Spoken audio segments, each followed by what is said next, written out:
How's it going, guys? So in this series of videos, I'm gonna show you guys some of the things or the maintenance items that I'm gonna do to the Piaggio Fly 150 second generation scooter that I just bought last week. And the very first thing I'm gonna do right now is actually to replace a damaged oil stick.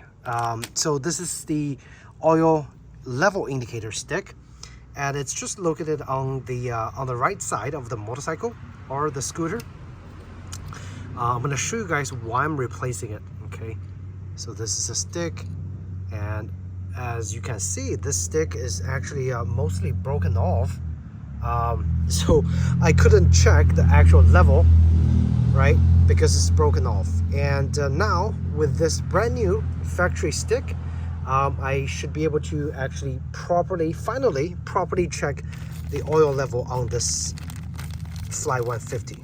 Hopefully it is running okay, and hopefully it's got more oil than not enough oil. All right, so this one I bought from, I think, Scooter West. It's a website based in California, a scooter shop.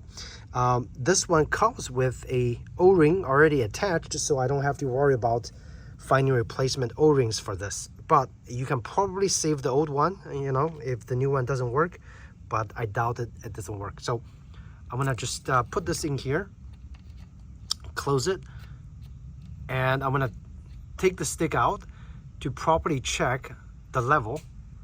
And because I bought this scooter, I haven't even changed the oil before, so now will be a perfect time to check the oil level. Hopefully it is within the proper level.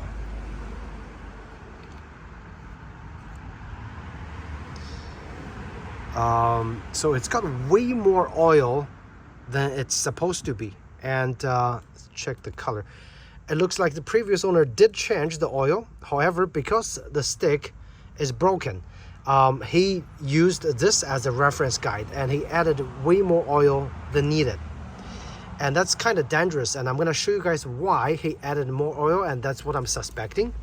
Okay, when you add too much oil, the engine is not going to work properly, and the extra oil is going to get all squished out from the airbox or some other places. So if you look down here, you see all those oil that's being squished out from excessive oil is being accumulated on the bottom of the engine pan. And that's when you know this scooter definitely needs a proper oil change. Now with this replaced and ready to go, the next step or the next section of the video, I'm just gonna do a quick oil change using proper oil, using the proper weight of the oil. And we should at least get the oil issue taken care of. And of course, I'm also gonna change. Now, here is a preview of what is going to be covered in this scooter maintenance video for the Piaggio Fly 150 3-valve Gen 2. Okay, so gonna go through something really quick. So for oil change, we'll be using a 5W40 oil. This one I bought at AutoZone for $7.99 each. You need a little more than 1 quart, so unfortunately you have to buy 2. I have the high flow oil filter HF183, which is supposedly the OEM filter for the scooter. I have a little O-ring for the oil drain bolt. Because I don't know the condition of the drain bolt, I ordered the O-ring, and if necessary, we might have to order a new drain bolt if the original bolt is stripped or something like that. Here's an upgraded spark plug. This is a radium spark plug compared to the original one that calls by the Piaggio. This is the CR8 EIX. Now, the original one actually calls for CR8 EB or something like that. It was just a traditional spark plug. This one, it uses a radium igniter or whatever. It lasts a little bit longer performance-wise. It's a little bit more stable. Over here we have a front caliper brakes. If you saw my original review of the Fly 150, the front brake is rusted. So I ordered a replacement set. This is made by EBC Organic Pads, which is what is being used on the Piaggio. I would advise avoid getting the centered pad, which had a copper backing. Those pads, it's going to create more noise and it's going to wear your brake disc much faster compared to a organic pad. Those also run quieter. Over here you can see this is the factory air filter for the air box. I bought this one because I, again, do not know the condition of the air filter for this Piaggio, which is already close to, over 13,000 miles. So I want to get everything new for the 12,000 mile service. I do not know if it's being done before, so I'm gonna do everything myself. This is, again, factory belt. The belt is supposed to be replaced at 12,000 miles. Again, I do not know the condition, so I bought a new belt just in case. And last but not least, over here, you can see some LED lights. Those are actually made by Philips. I'm going to replace some of the dashboard lights on this Piaggio because some of them are already started to fail and start to flicker and start to go off at night when I go ride. So I think the LED light bulbs are definitely going to be helping. Okay, those are all the white color ones. I don't think I'm replacing any instrument or the indicator lights, but I'm replacing the dash lights for sure. One thing I forgot to mention is the gear oil, which we also going to replace. This one calls for 80W90 gear oil. And again, it doesn't need this much, almost needs this much, but this is the smallest amount you can get, 1 liter. We're going to replace the gear oil as well in the next section of the video. So now you see an overview. The very first thing, next we're going to go out and we're going to replace the engine oil, which is the easiest one in my opinion. Right next to replacing the spark plug, which just requires removal of one cover and a turn of a few screws.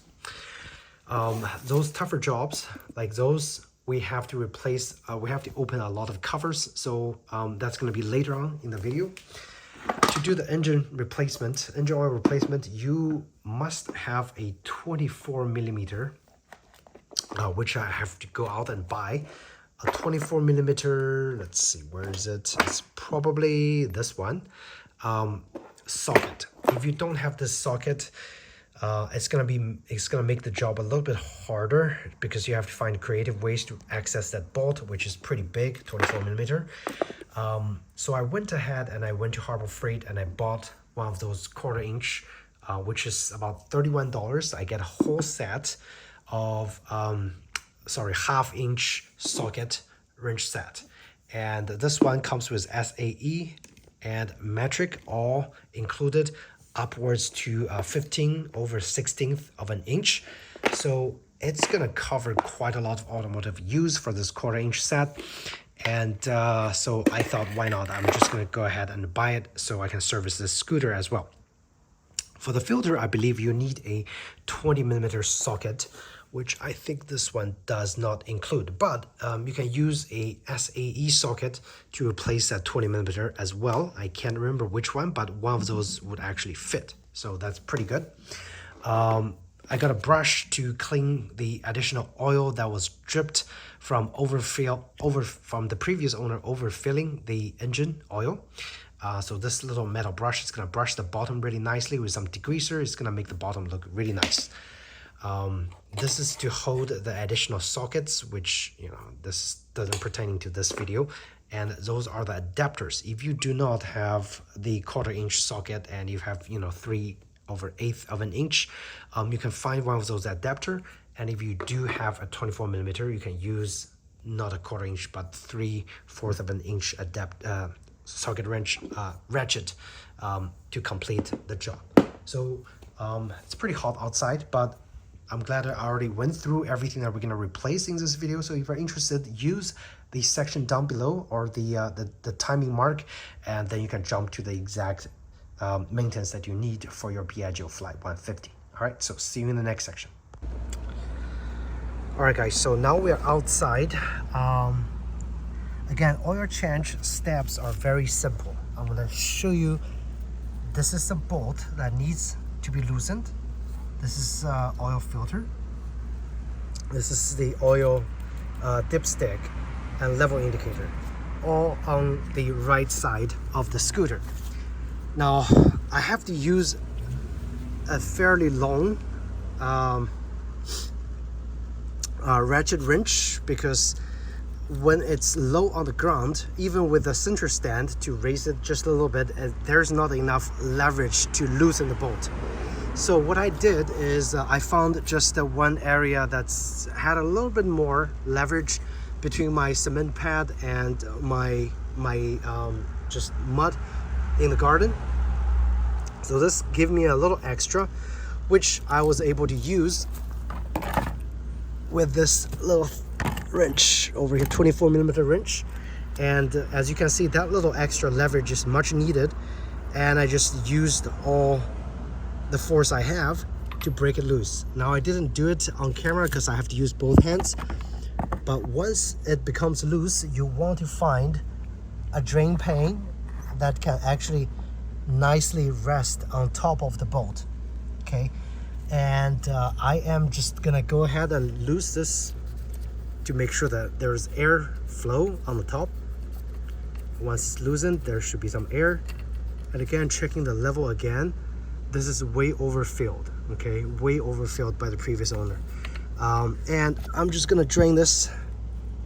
Now the bolt is loosened, I can just use my hand. Now again, I'm gonna use both hands, so I can't show you on the camera. Once the oil flows, there is a little catching filter inside as well. You don't want that to pop out. Make sure you save that or get a replacement if that screen is damaged. Okay, but let me get it down and show you guys once the oil starts flowing. All right, quite a mess. The oil shoots out, and of course I dropped my bolt, so I'm gonna save the bolt somewhere safe. And yeah, so that's, once you open the bolt, the oil starts to flow, and then that little catching screen, you can just use a plier or whatever to get it out. But I'm just gonna use my hand. So this is what the screen looks like.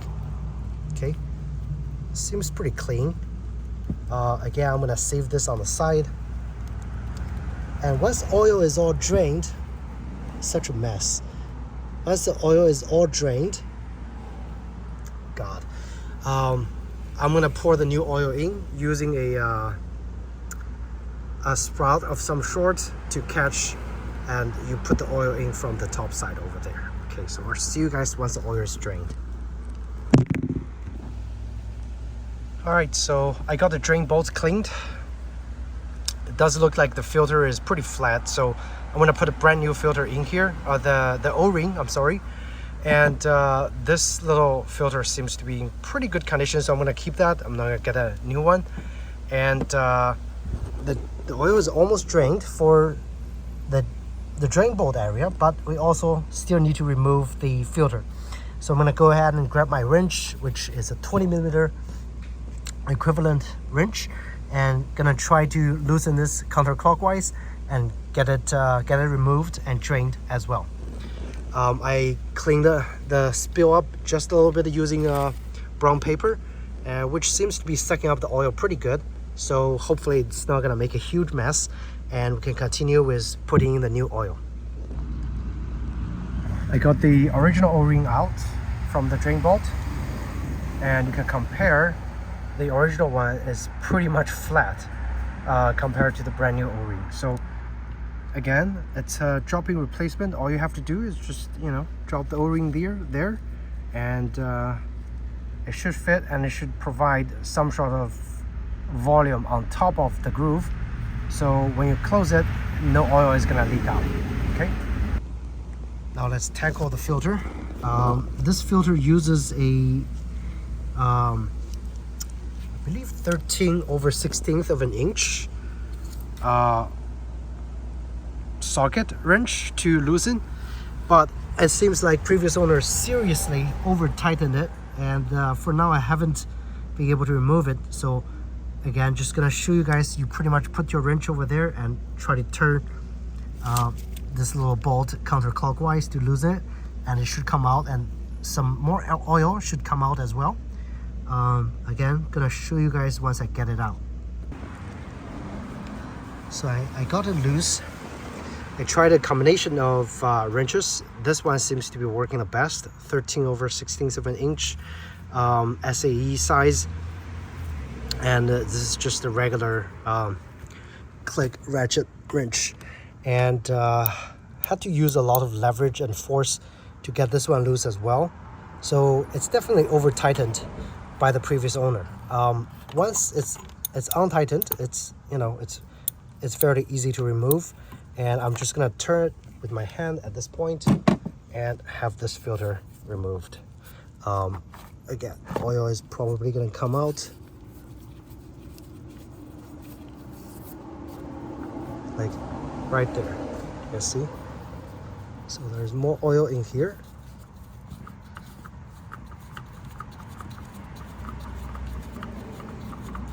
But it shouldn't be that hard. Okay, here we go.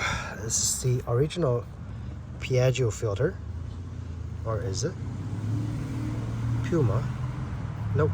Aftermarket filter. Yeah, but I guess it worked. And I'm gonna leave everything down here. Just let it drip for a little bit. Okay. Both places are still leaking oil, and once it stops, I'm gonna come back, close all the drain bolts, and have the new oil filled in there. All right guys, I used my DJI Pocket 3 to record, so it should make things a little bit easier. We are at the final stage of changing the oil. All I'm gonna do is, this is the brand new oil filter, the high flow HF 183, widely available on Amazon, and it's not terribly expensive. So I'm gonna open up the filter and just give it a coat of fresh oil. Okay, that way when I install it, I don't have to account for there might be a vacuum being trapped in here where the oil is not gonna flow properly, just like on the car. So we need around 1.3 liters of engine oil. This is 1 quart, which is 0.946 liters, so almost 1 liter. And I'm just gonna again pre-fill the can just a little bit. Let's see.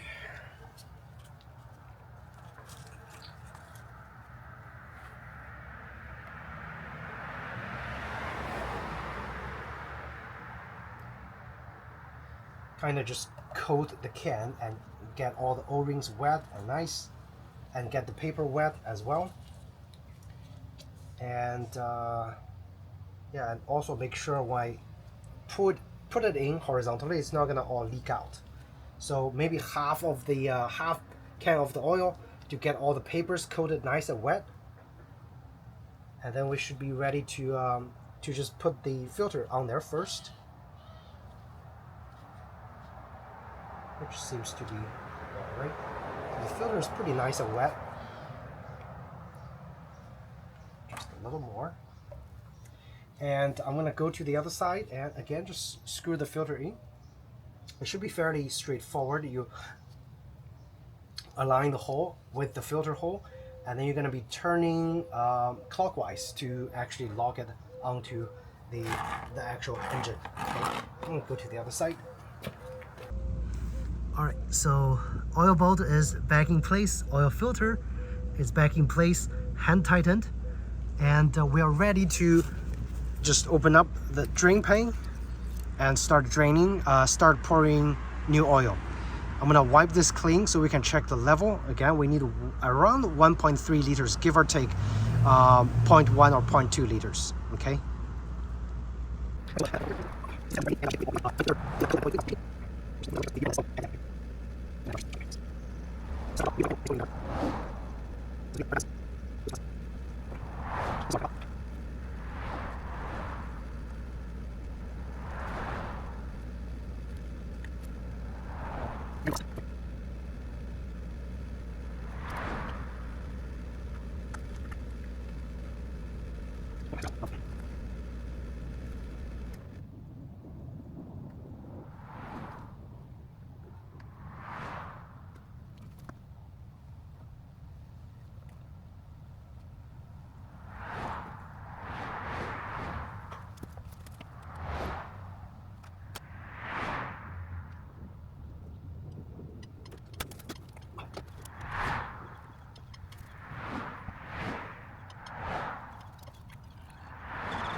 So when you refill the oil, you definitely want the motorcycle to be on the side stand, because if it's on the center stand, it took me literally 10 minutes to fill in less than 1 liter of oil, which is a hassle because of the angle is so low.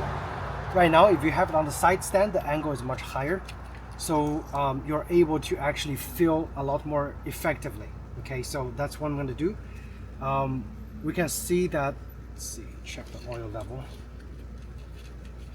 So I filled about 0.945 liters of oil, and we're gonna take the dipstick out and check where the oil level is again. So right now it's already at about halfway. I'm going to actually just fill just a little more so it reaches the maximum amount in there, and then I'll stop, and we should call the oil change operation complete. All right, so finished with the oil change, and that's the first section. Quite surprised by the fact that when I'm filling the oil, you need to make sure that it's on the side stand. Otherwise, nothing is gonna go in this little tiny hole with this at a very awkward angle. Okay, so that's my tips for you guys. And also make sure before you do any oil change, get the O-ring or the bolts. If the bolts is damaged, get the O-ring for the bolts, and also get the fresh air oil filter. So when you're ready to go, like everything's, you know, aligned and ready to go, and that's pretty much it. In terms of tips, you need to find a smaller pan to catch the oil around the center stand, because sometimes it has a tendency to drip through the center stand. So find a smaller pan to catch the oil is the key for preventing any kind of accidental spills.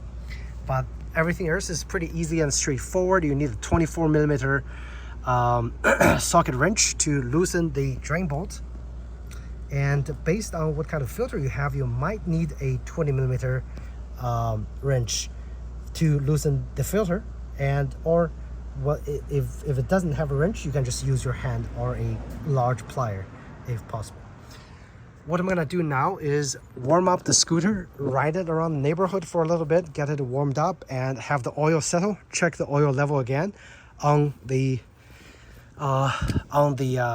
this little thing, I don't know what it's called, the oil drip indicator or oil indicator, whatever, and check the level. And if it's, you know, off, we're gonna top it off. Otherwise, we're gonna move to the next section of the scooter maintenance, which is changing the spark plug, because the spark plug, I'm pretty sure it hasn't been changed, and we're gonna do that in the next section after I top off the oil once.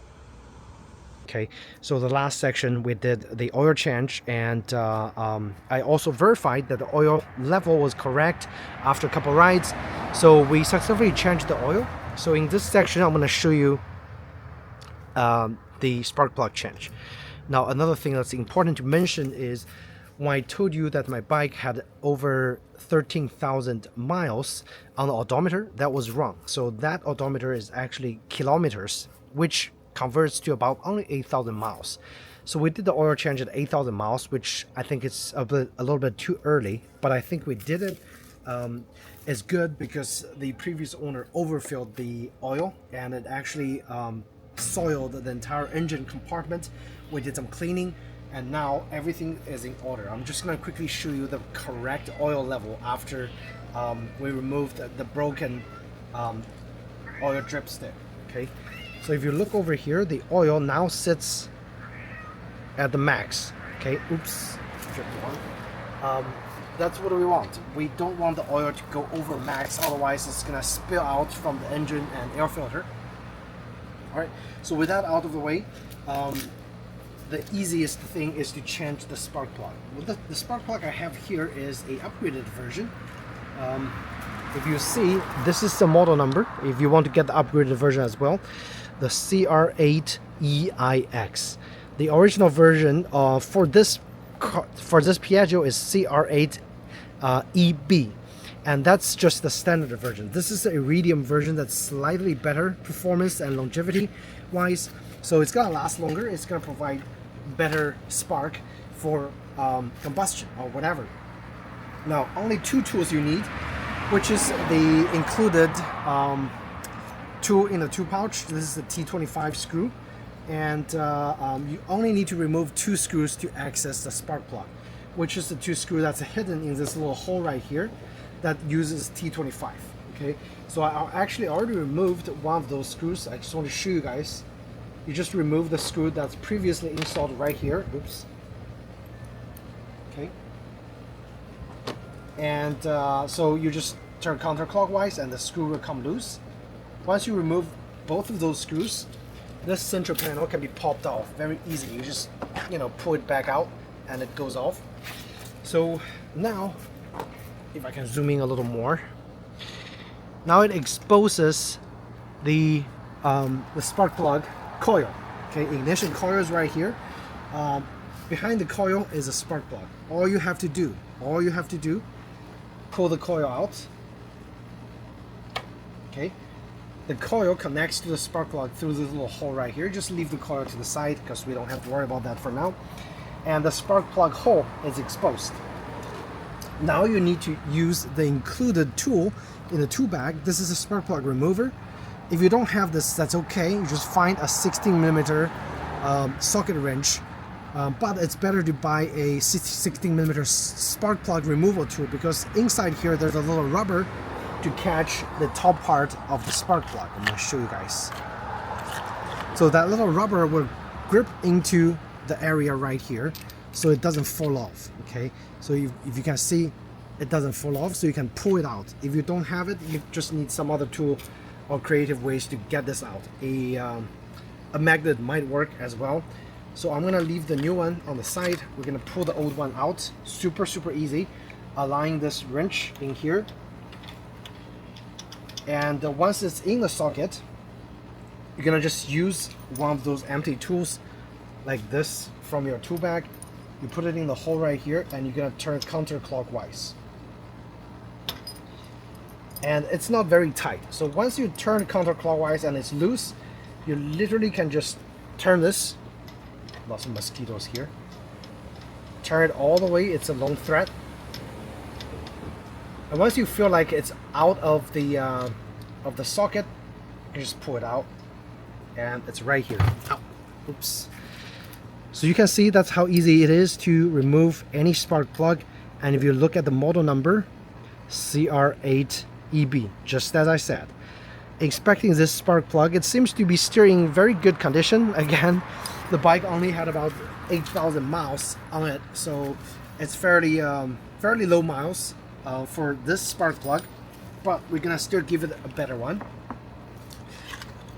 Now this is the iridium spark plug. I'm just gonna show you guys the difference. In the central core construction on the iridium is thinner, which supposedly promotes better combustion and spark. Okay, so that's the only difference. And again, all you have to do, drop this in the spark plug tool, push it in a little more, and once it's in place, drop it in here and start turning it, and make sure you don't cross thread it. And once it goes in there, we're gonna hand tighten it.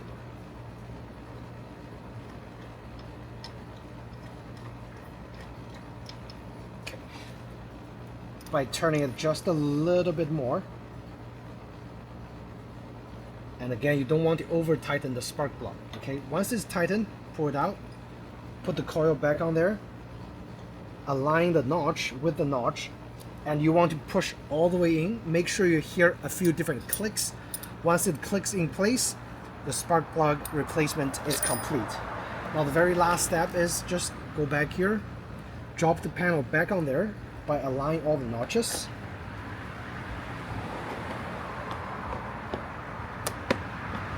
Push it in and put those two screws with the T25 screwdriver and lock it. Okay.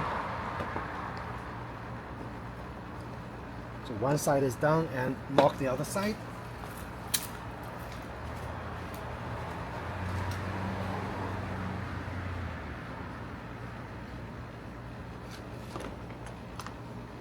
And once this step is complete, your spark plug replacement process is complete. Okay, that's how easy it is. Now we just need to verify that the spark plug is working properly. Let me zoom out, and we're just gonna turn on the bike and see if it starts up. Okay, so I have my key.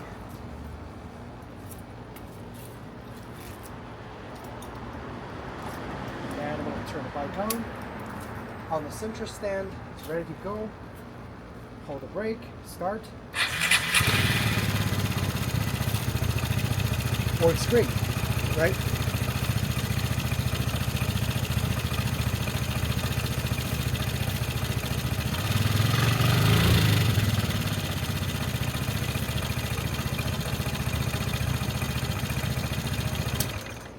All right. So that is how easy to replace a spark plug. Again, I would suggest just get the improved version, the medium version, to offset the original one, which just starts with EIB. This is the better one. This is the cheaper one. It costs only $2-3 difference, but I think for the mileage that it's going to be going through, it's well worth the upgraded cost. Okay, so spark plug replacement is done. Oil change is done. The next section, we're gonna look at replacing some broken LED lights or the dashboard lights in this little scooter. And I'll see you in the next section. So we're at the second part of my Piaggio Fly 150 scooter maintenance. Next, I'll show you guys how to access the instrument panel. Under the instrument panel, and then we'll be servicing and changing one instrument panel light bulb that I incorrectly installed. With that, you'll be able to see how to remove the mirrors, how to remove all the parts to service everything under and in between the instrument panel and the front headlight. Okay, so let's do it. So the first thing, okay, is to remove the mirrors. This mirror, I'm not sure if it's factory stock or it's being serviced, but most mirrors should be using a 14mm wrench. All you have to do for this mirror, okay, I'm going to hold the mirror and I'm going to turn counterclockwise. Once you turn the screw counterclockwise, you unlock the mirror, which can be turned counterclockwise as well to remove. Okay, so that's how you remove the right side mirror. Left side mirror is pretty much the same thing. You're going to loosen the screw here counterclockwise. Once you have the screw loosened, start rotating counterclockwise. And it's off. And for my scooter, this one in particular, I have an additional protruding mirror holder here, which I need to again turn counterclockwise to remove. So to remove all those stuff, just turn everything counterclockwise. Okay, off. With those off, the next step, very easy. This top cover, it's secured by 3 clips.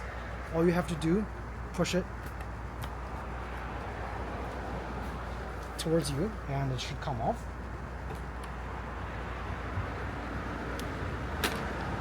Like so. Okay. And the next steps, you will need the Piaggio provided little quick tool, those 2 screws.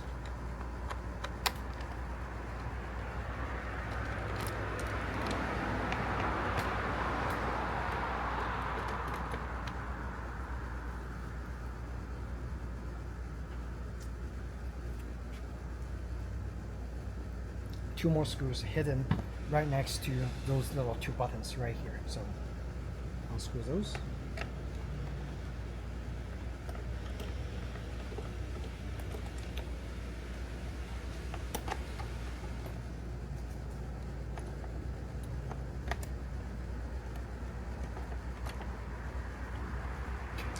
So it looks like this. Okay.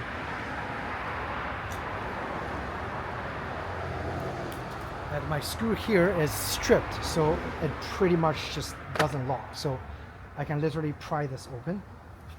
But there is one important screw in the front that you have to remove before you can fully remove it. Okay, there's one screw right below the headlight, at the center, right below the headlight.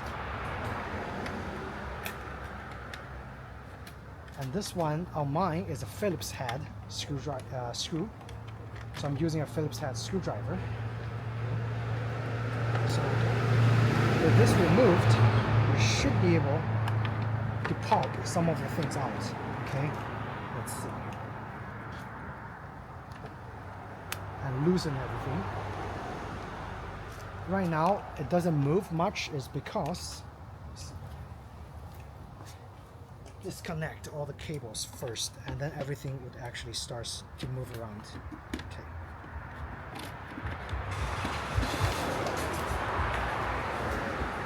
This is the screw in the front center under the headlight. Now, I'm not working on the headlight, but if you do need to work on the headlight, there are 3 connectors. You literally just pop them off, and the front panel would actually just fall off. What I need to service on is the LED light that's lighting up all those buttons and instrument panel. So I'm going to focus on that. And if you look over here, see if I can zoom in. All the LED lights here, all the LED lights are pretty much just placed in a rubber grommet with a connector. So you can literally just pop everything off and then start taking things off and changing all the broken bulbs that you have, or upgrade to a LED bulb. Okay. The reason I'm not able to move this again is because the speedometer is still connected, the cable. I need to remove the cable, and for that, this cable, 14mm wrench, turn clockwise to remove the speedometer cable. Okay. Once it's loosened, you can use your hand, quickly remove it, and once this is off, literally everything will fall apart and come off. Okay, so just wait. And if you need to access those like lights and bulbs under it, it's necessary to remove this cable. Okay, and cable's off, everything pops off, and my screw just keeps falling off.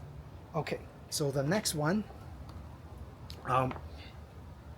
right here, I need to replace the turning signal light bulb, which is right here, with a standard light bulb, because the LED light bulb doesn't work properly on here. So I'm going to take the LED light bulb off. Let's see. And just put a regular light bulb in there.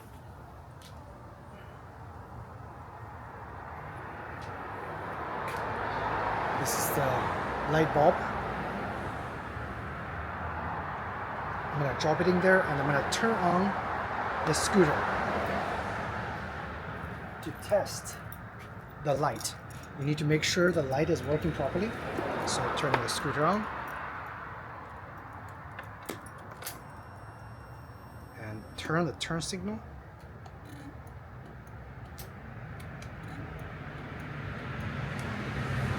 And they all seems to be working. Okay, so the light bulb is working fine.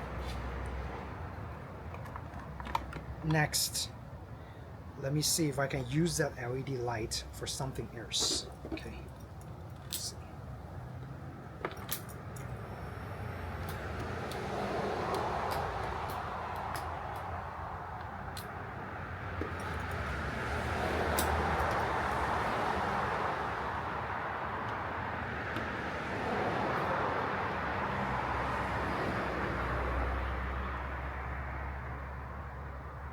I am going to switch out the check engine light bulb with the LED light bulb. Okay, so I'm literally just pulling this out. Take the light bulb out by pulling it and putting that LED light bulb in there. Okay. This is a Philips LED light bulb. It's polarized, so you need to make sure that it actually lights up. Okay, you need to make sure the light bulb actually lights up before you put it into the socket. Okay, so I'm gonna show. All right, so I'm gonna show you guys what I'm talking about. Okay, the polarity has to be correct for the LED light bulb to work properly. It doesn't have to be correct for regular tungsten light bulbs, but it has to be correct for the LED. So I'm going to turn the power on. And that light did not light up, which means something's wrong. So I'm going to switch the polarity by simply just switch it around. And let's try again. Now, polarity is correct. That check engine light is on, okay? All right, so now we can put everything back in there.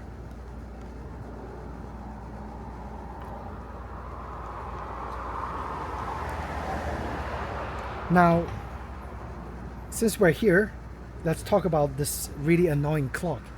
The clock is really useful. However, it uses the proprietary battery, okay? So the battery is LR43. If you want to buy the correct battery, go ahead and buy it. But in this instance, you can see here, I'm using just some electric tape, and I stuffed a cotton ball under it to just hold a LR44 battery in there to make sure the clock is working. So that's my alternative. If you want correct battery, you need to get LR43, but it's better to buy LR44. It's commonly available, it's cheaper. You just need one battery, stuff it in there, put a cotton ball on top of the battery, and then just seal the area with electric tape. So no moisture gets into the instrument panel, and you have a nice working clock on your instrument panel. So that's all the tricks. Now, next, obviously, we're just gonna put everything back together, okay? And it's, again, surprisingly easy to service this scooter.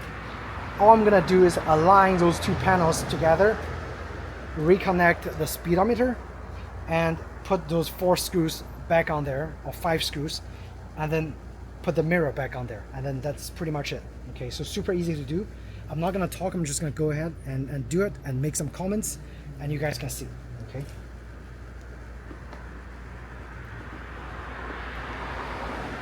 You want to make sure no cable is pinched anywhere. You want to make sure that cable is nicely resting on places that's not in contact with anything. And let's connect the speedometer.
Connect those two screws first.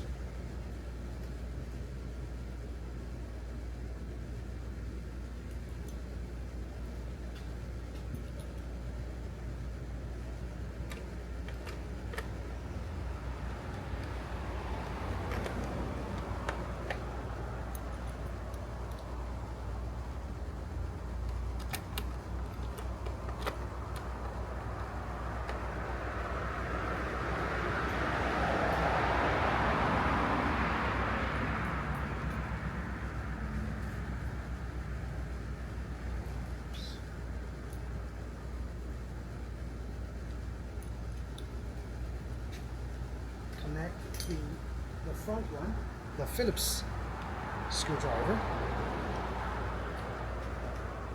at the front under the headlight.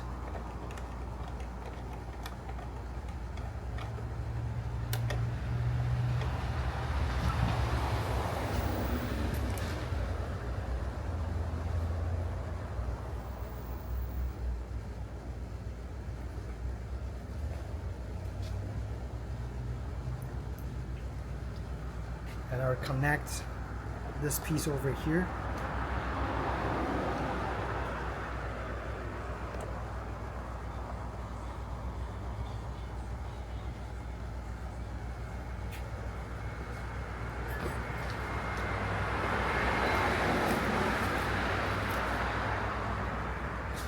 And for the other side,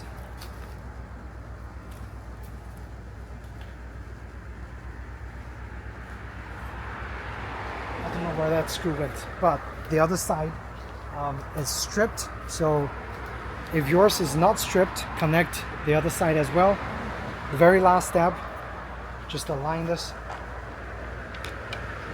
put everything back on. And that's it. Next, we're gonna put our mirrors on here. So this is the right side mirror, left side, right side mirror.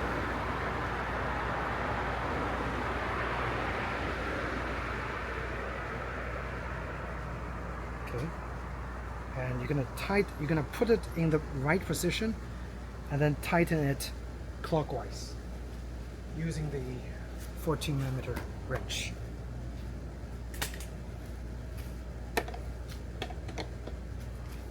While holding it.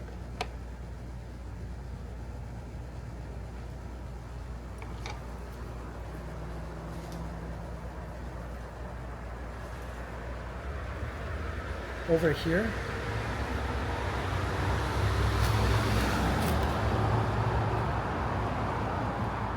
here,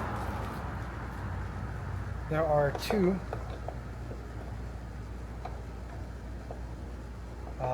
there is a connector piece, extension piece you need to put in, turning clockwise, and secure it before you put the mirror on there.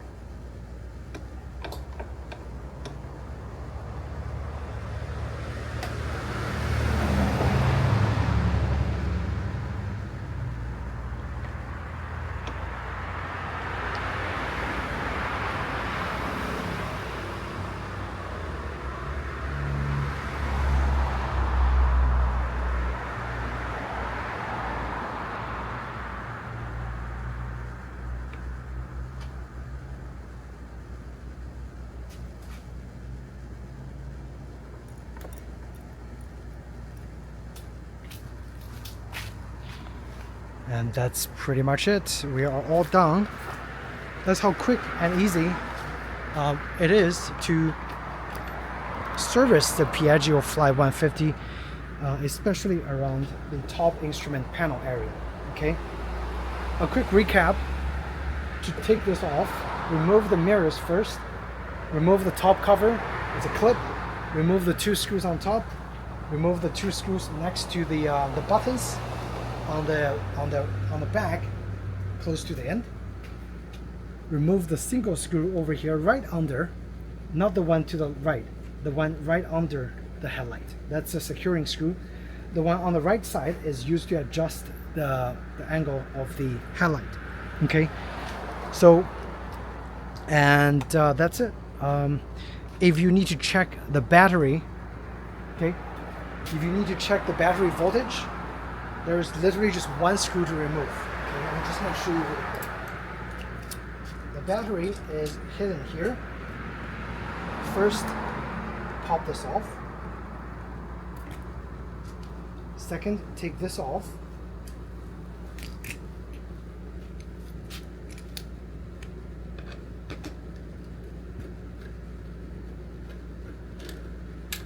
And third, slide this up and it's off. Okay. With everything exposed, you'll see the battery. So if you need to change it, right? If you need to change it, it's right here.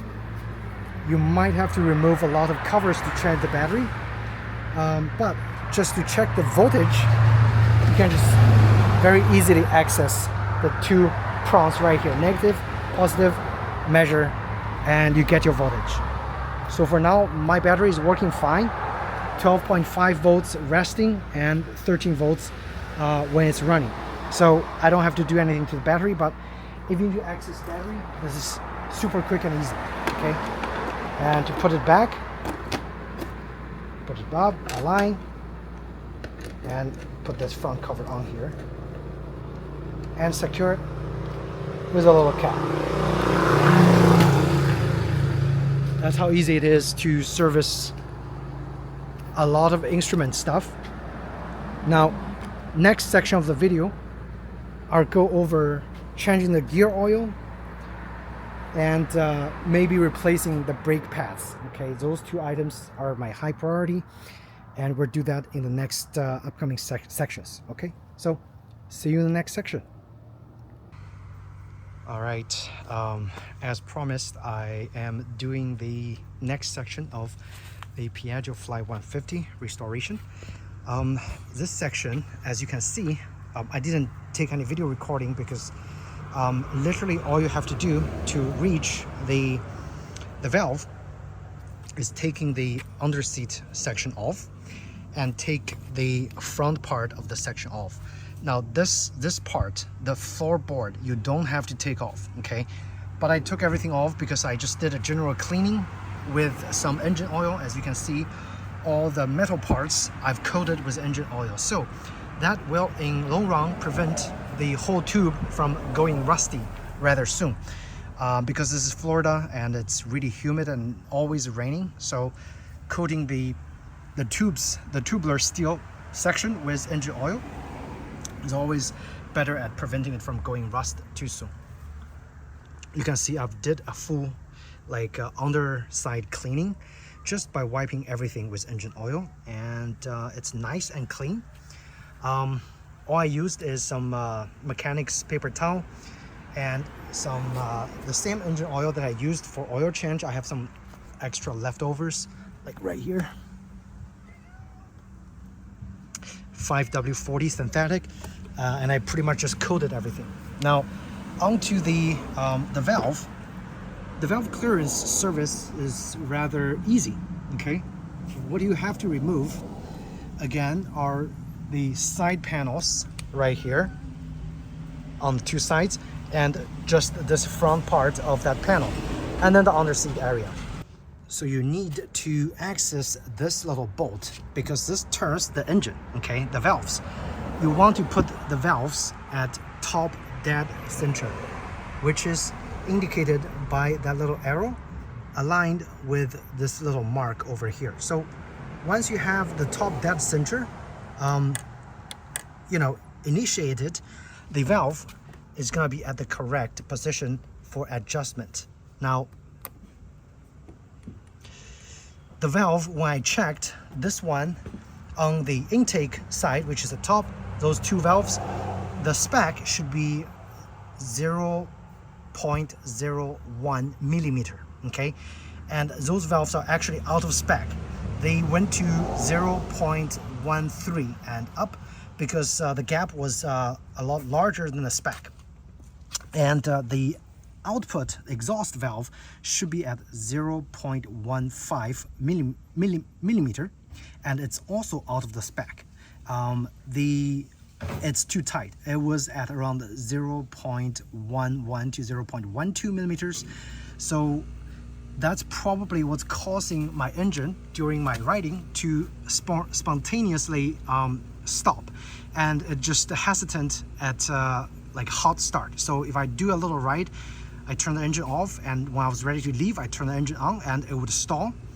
That's probably an indication that your valve needs adjustment. And when you take this cap off, which is right here, definitely get a new O-ring, because this bike only has 8,000 miles and the O-ring is already, you know, crushed flat. You definitely want to, before you do this job, get the fresh O-rings for the valve cover. Also get the fresh O-rings for the plastic external cover as well, because those O-rings are all flat. I'm gonna order those, and then later on I'm just gonna come back, open up the valve cover again and put those new O-rings in here. For now, the only thing I can do is put this flat O-ring back in there, unfortunately. Okay, now with that said, when you take the side cover off, you also have access to the air filter box. Okay, air filter box is right here. I took the old air filter out, which is just a simple piece of foam right here. Okay, and this foam is pre-oiled with engine oil. You just need to literally align the shape and put the foam in there before you close it, and it should work, right? And what I also have is a belt. Okay, this belt you need to access rather easily. Unloose all the screws over here. Okay, just find all the screws, loosen them, take them off, and you can take this cover off. And you also need to take this bolt off, which I believe is a, let's see. Okay, so that bolt is a 19 millimeter bolt. Okay, so you need a 19 millimeter wrench and a socket. You can turn this with 19 millimeter wrench as well. So when you turn this, the valve turns. Okay, I'm gonna show you guys. See, you need to turn this and align that arrow. Right now, it's not aligned.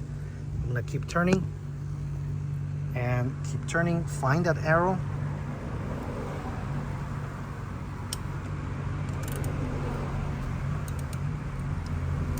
And it's coming. And again, align the arrow to the top dead center before you adjust your valve. Like right there, okay? So that is aligned. All right, so with that aligned, you can adjust. If it's not aligned, do not attempt, otherwise you're gonna damage your engine permanently, okay? Check all the tubings, make sure all the tubings are connected, nothing's loose and nothing's worn. All the wires are protected, nice and you know, nice and well protected, and there's no other abnormalities under the side. Once everything's done, you can put the cover back on there, which is just 4 bolts, 8 millimeter bolts. And yeah, the entire process is rather easy. Okay, this bike is very easy to service. The only complicated part is figuring out how to take off the panels, which are just secured by a whole bunch of bolts. I think there's another video by the Mitch's scooter and stuff that shows you how to take the panel off. So I'm not gonna do it over here in my video, and basically I'm just gonna tell you it's tedious, but it's very, very doable if you just spend one day, you know, getting everything taken apart and get everything adjusted. So my next step, I'm gonna put everything back here on the top and then the cover back on. I'm gonna try to service the or at least take this cover off and just inspect the internal and see how the belt works, because if the belt is worn, I'm gonna put in a new belt. This is the Piaggio belt that I ordered, and so we should be able to get this bike in even better shape than when I bought it. All right, so see you guys in the next section. All right guys, so we are at the end of the valve adjustment and also checking the condition of the belt. So I did open the cover, and the belt seems to be fine. The whatever it's called, this mechanism seems also to be fine. So I literally just opened it, inspected, closed it, and didn't do anything to the drivetrain system. So today the major thing that we did is actually just did a good cleaning, general cleaning on the top of the engine bay, and also did the valve adjustment. Now, supposedly I should have this already completed like 2 hours ago, but when I put the spark plug in there, I kind of got the spark plug got stuck on the actual tool that the Piaggio included to put the spark plug in, so I couldn't get it out, and I had when I tried to take the spark plug out, it kind of damaged the spark plug, so I have to go and get a new one. This is the upgraded version of the spark plug that they recommend. This is the Denso iridium spark plug with a really thin iridium tip. So supposedly this spark plug could run for up to 100,000 miles. So literally put this spark plug in there, you wouldn't have to worry about changing spark plug anytime soon, right?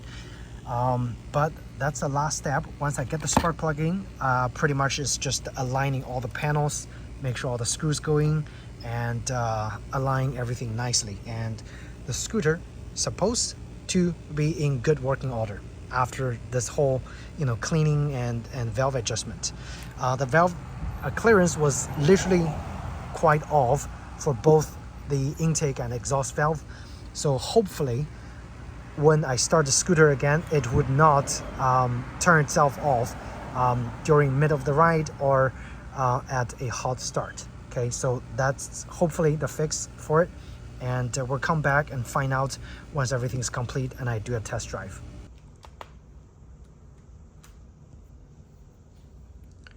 So I have finished with tinkering with my Piaggio Fly 150 scooter. We did valve adjustment, which the valves was out of spec. We inspected the gear and the drive shaft area, and it was in good condition, so I didn't do anything to the drive shaft area. I pretty much opened up the drive shaft cover and closed it. Everything was in order. I cleaned the top of the engine bay, and so right now it's nice and clean and ready to go. The only thing I didn't able to complete yesterday was replacing the spark plug. Okay, this spark plug is what is taken out. I actually just put this in there a couple weeks ago. It's a really nice one. This is an iridium NGK CR8 EIX. When I put the spark plug in there, this area caught into the spark plug wrench, and I was not able to remove it, so I had to use some force, and as you can see, I actually damaged the top part of the spark plug. So sadly I have to go buy a replacement. They don't have the same replacement here locally. I bought this on Amazon, so I have to get one of those stock ones, which is just a standard nickel plated spark plug, I believe. So CR7EB, which is again fully compatible with the Piaggio scooter. But with this spark plug, you'll probably want to replace it the next time you replace the engine oil. With the iridium, you probably can last 2 to 3 oil changes before you have to replace it. So that's a difference. This one lasts longer. It's got a very thin iridium tip. And this one is just, again, I'm gonna show you guys. Same length, same size, same design, except this one uses a slightly cheaper, thicker iridium nickel tip, whatever. Okay, so that's the only difference. So I am gonna go back to the scooter. That's again the last thing I need to do. I'm just gonna put the spark plug in there and try to fire the scooter up, and hopefully it's running, and hopefully that stalling issue is fixed. And if it did, then we could conclude that the Piaggio Fly 150 definitely needs periodic spark plug, the valve adjustment to be done. Otherwise, it might just stall during the riding even, or like during hot restart. Okay, so we're gonna go ahead and do that. All right, so if you're seeing this video, that means the spark plug exchange has been successful. So it's very easy to do. It's basically the valve adjustment and spark plug change. All you have to do is remove the access area over here, this panel over here, and the under seat storage, and then you can take the cover off with 4 bolts and have your the spark plug gap valve adjustment the gauge ready, and you can really just quickly do that adjustment. And it looks like it does fix the stalling issue. When I started the bike, it's a lot more smooth, there's no weird noise. So I think the valve that was out of spec was actually the culprit on top of why my Piaggio is actually stalling during riding. So right now I did a small ride around my neighborhood. Right now I'm at the park. I'm able to do this conclusion video for you guys. Basically just do regular maintenance, and I think this scooter should last you quite a long time, and everything is very easy to do. The hardest part is just taking your time taking off all the panels, because those panels takes a while to take off, but once you have access to the engine compartment, everything is rather easy. On my Piaggio Fly 150 is to replace the front brake pads.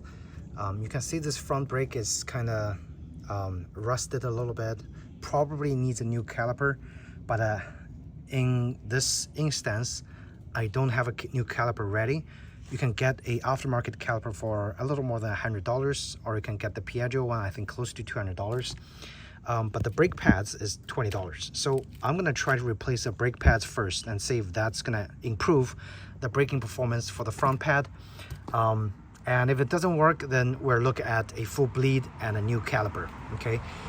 To replace the front brake pads on the Fly 150 is pretty easy. You loosen those two screws, hex wrench, and they probably need a pretty strong brake bar to do that.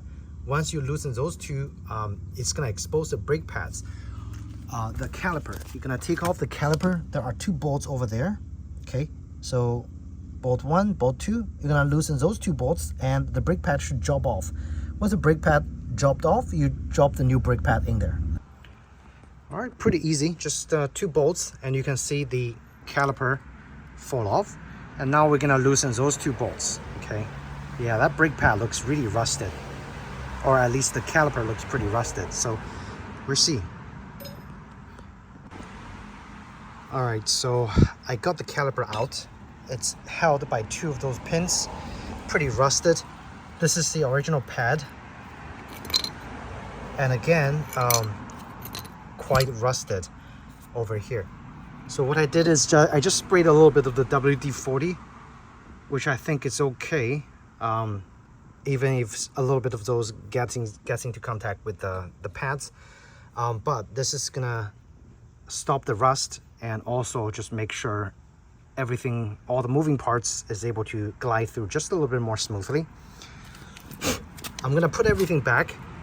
I'm gonna put the new pad in there. It's very easy. Again, you align those two pins in there with the caliper, and it should align automatically. So yeah, pretty straightforward. So I'm gonna go ahead and realign it and put the caliper back. So with the new caliper installed, you can see it's fully closed because the piston has pushed out. What I have here is a kind of caliper spreading tool. Basically, I just try to stuck this into the caliper and then just wiggle around to open up the gap, so then I can put it back onto the disc. And this is actually for my mountain bike. I got it from AliExpress for like $8 or $9. Probably a useful tool if you work on the brake caliper quite a lot. Okay, so I'll post the link down below where you can get some of those tools. All right, so brake pad change is done. Very straightforward. 4 bolts to remove, and just get your new calipers ready. And also it would help if you have a caliper pushing tool. With this and a larger flathead screwdriver, you're able to push the caliper out to put it onto the disc over there, and just tighten everything to spec.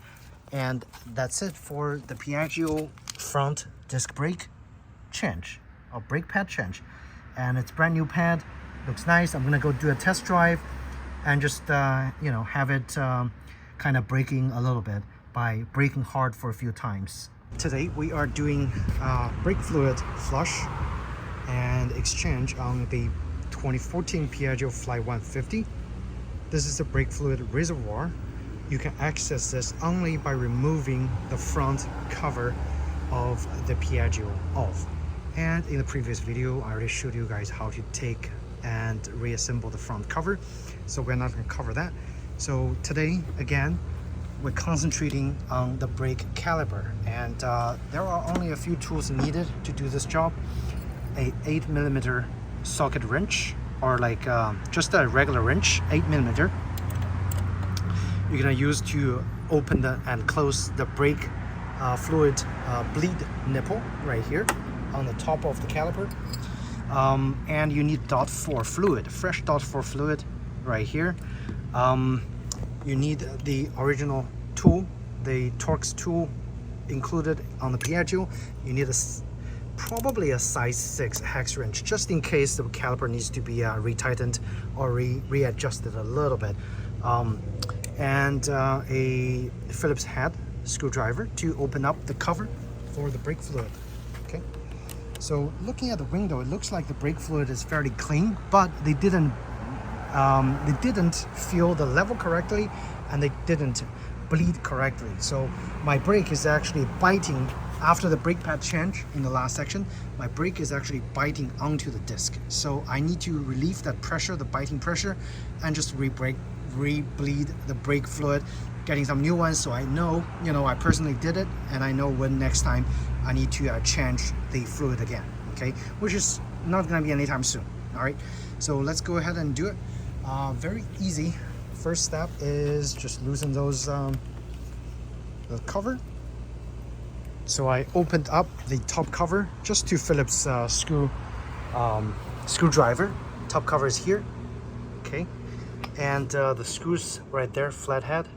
And once you remove it, you can inspect the brake fluid. It's actually pretty oxidized, because it's supposed to be much more clear color. So this one, I don't know when it's bled, and there are some sediments over there inside, so definitely needs a proper bleed.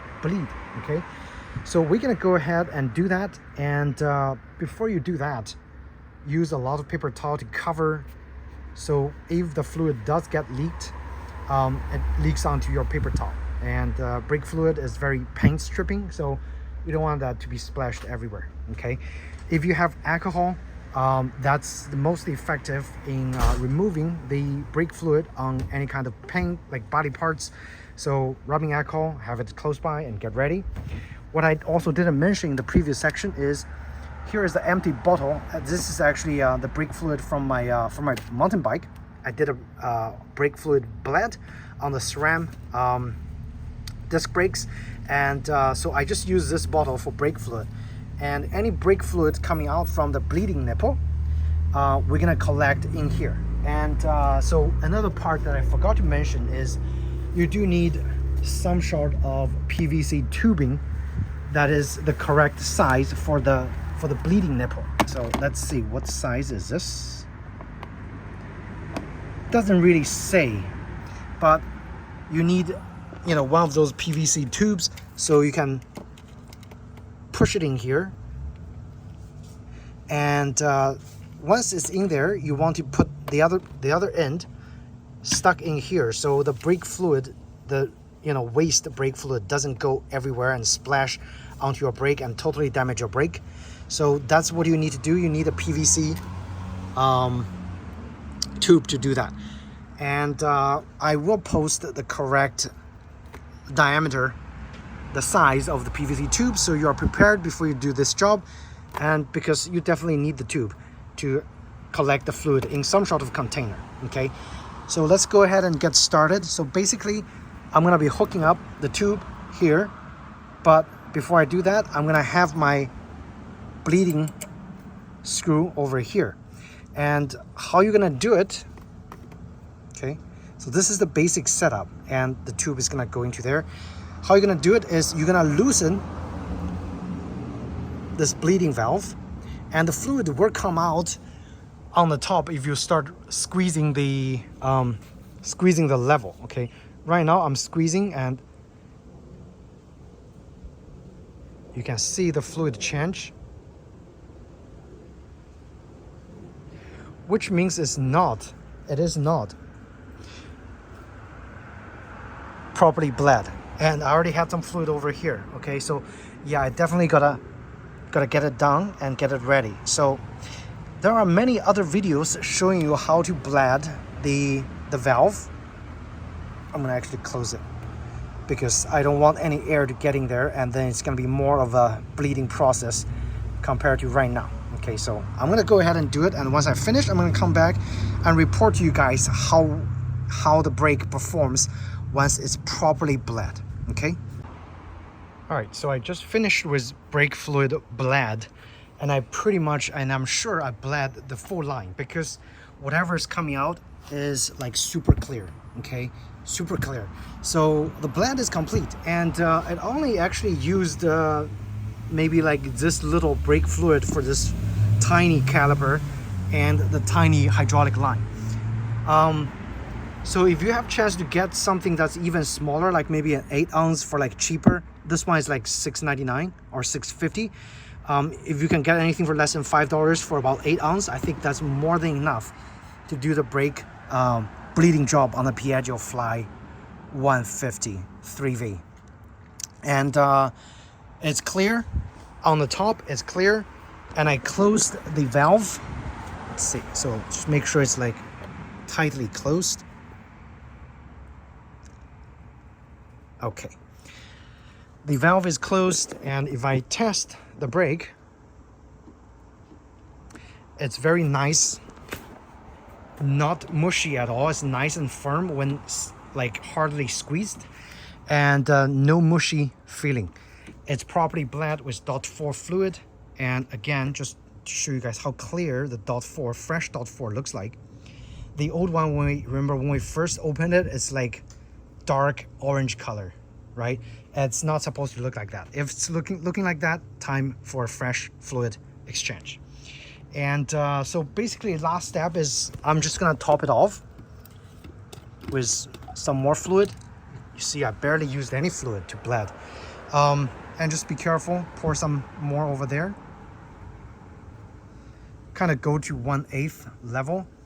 Now, right now it's not super level, but I'm gonna have it level, and then I'm gonna slowly, actually probably also a good time to wash this with fresh fluid as well. So I'm gonna just flush it a little bit.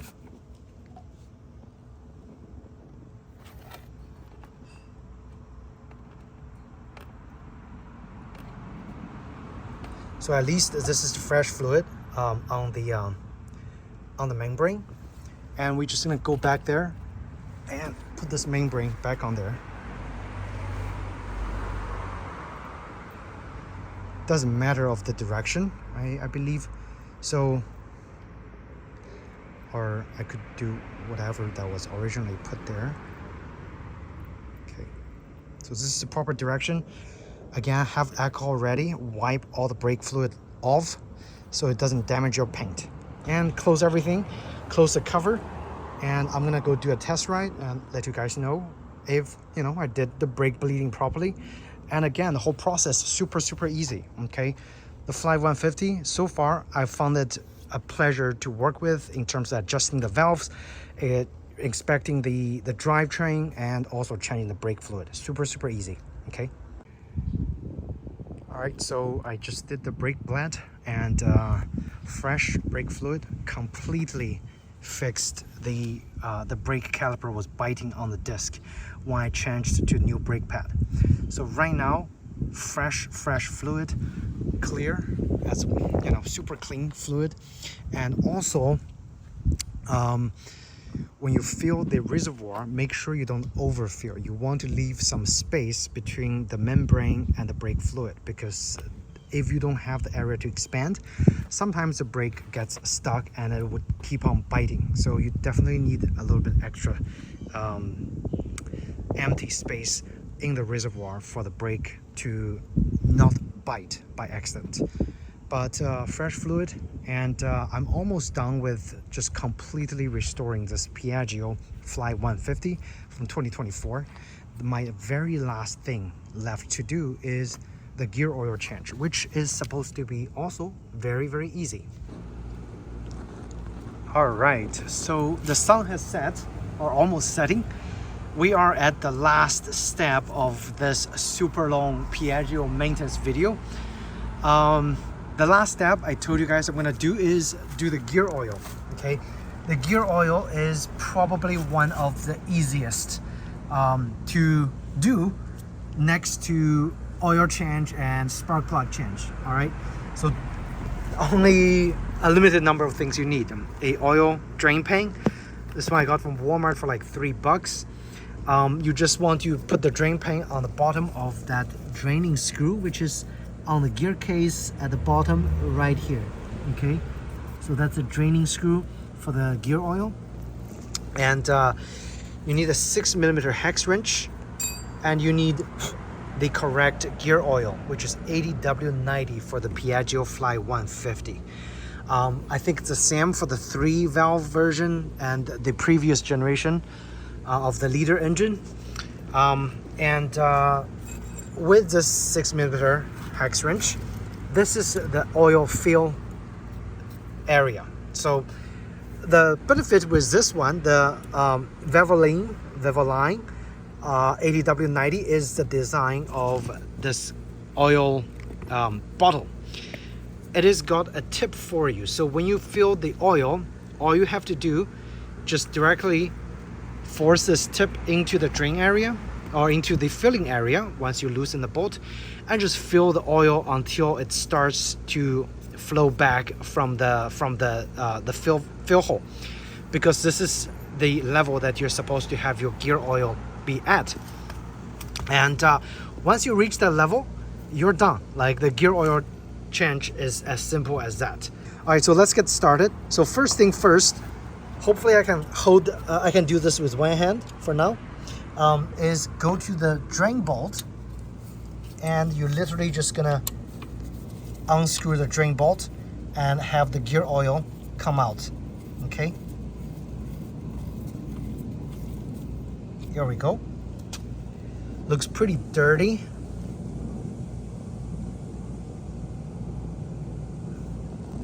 And once this is all out, okay, it's draining. Once it is all out, I'm also gonna at the same time loosen this fill hole hex wrench, and it's gonna be loose. It's gonna be slightly more tight than what I did. Okay, so because I pre-loosened those, so I can show you guys what to do next. There are 2 copper washers. They still seem to be in good working condition, so I'm gonna reuse this one more time. And if yours is totally crushed, I would suggest get new ones. Yeah, those oil is like pretty dirty. So I'm glad we're gonna be doing this last. And so let me open this bottle first. So this bottle, I think, was like $8 or $9 at AutoZone. I'm gonna just go ahead and start filling the oil, but I'm gonna do it with 2 hands. I'm gonna show you guys once it's done what it looks like. Okay, so see you guys in a little bit while I'm doing the job.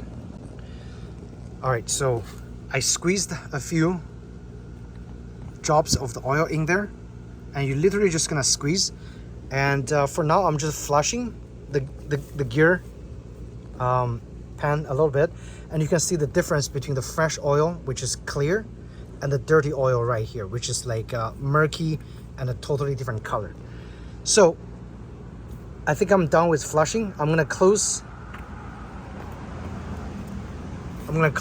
this cap now, which is the draining cap, and the liquid now is like clear. Okay, so that's what you want. So let's close this and use your 6mm hex wrench.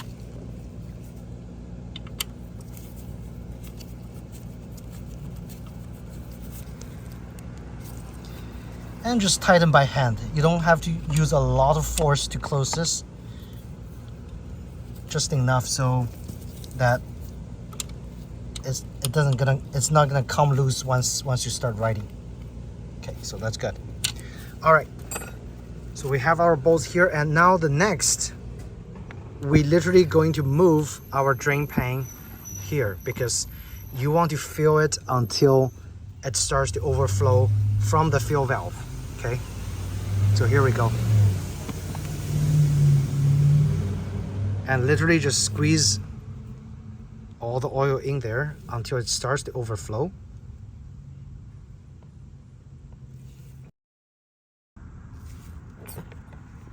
Okay, so it is overflowing, which is great.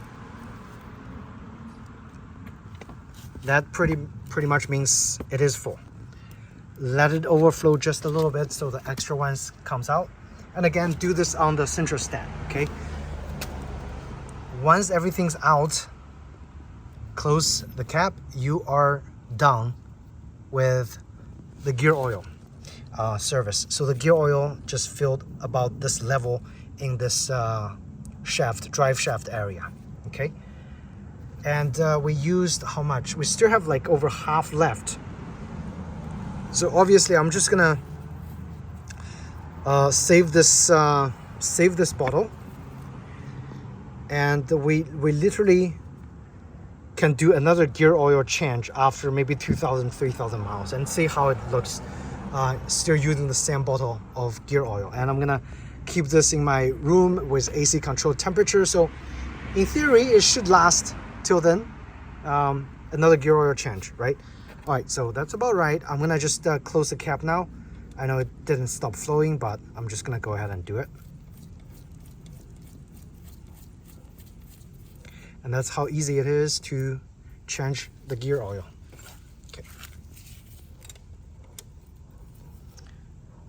Again, you don't have to have it like super tight, just enough so it doesn't rattle itself loose. All right, and that's pretty much it. The additional oil that you have left over, or just put it on the area that's prone to rust, and it's gonna keep the rusting situation at bay. It's not gonna rust as bad if you have some engine oil coated on those bolts that are prone to rust. And that's my little tip for you guys, especially at the areas that's prone to high humidity and a lot of rusting, okay? All right, guys, so I am back inside my house, and I want to wrap up this very long Piaggio Fly 150 second gen maintenance video, okay? So we did oil change, we did spark plug change, and eventually we did also valve clearance. And after valve clearance, we did the front brake pad change. That had caused the front brake to actually stick. So then I went ahead and did a brake fluid exchange and bleed. After that, the brake worked fantastic with the new pad.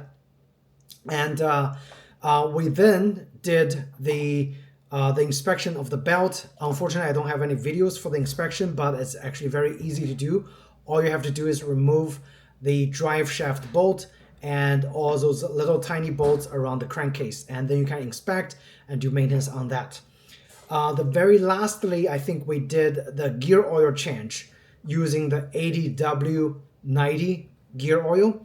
The fluid drain out seems to be pretty dirty, so we're glad that we did that at around 8,000 miles, so 8,500 miles. And in general, I just want to say that this scooter, in terms of maintenance, it's on the easy side, okay? The body work is actually very easy to remove, and they're very easy to put back on.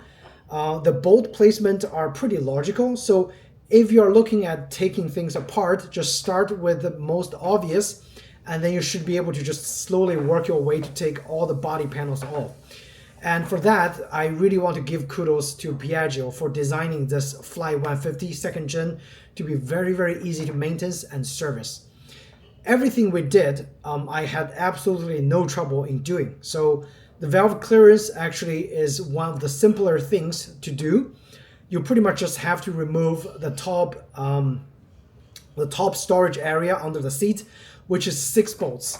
And then you remove 2 bolts that's holding the front side where it's securing the under seat, and then maybe another couple 2 bolts to remove one additional thing that just sits below the seat. And then you can access the valve to do the valve clearance, which is one of the important things to do, because when I bought this bike during my riding, the bike would actually stall like during the riding or like at hot start, which is a classic simple or classic symptom where the valve is probably needing adjustment. Okay, so I went in, I did the valve adjustment. The intake valve was very tight and exhaust valve was very loose.